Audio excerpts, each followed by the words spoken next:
আসসালামু আলাইকুম প্রিয় ভিউয়ার্স। দেখেন, আল্লাহ চাইলে কি না হয়, আমাদের বাংলাদেশি ভাইদের উদ্যোগে কুয়েতের মাটিতে কেলা গাছ দেখেন কত সুন্দর হয়েছে।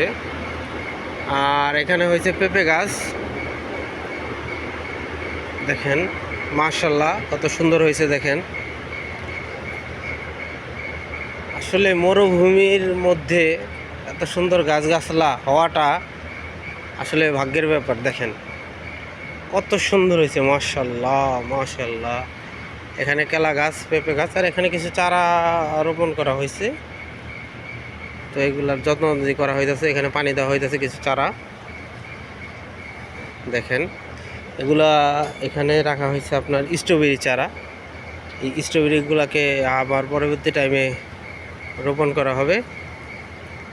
এই চারাগুলো হলো স্ট্রবেরি।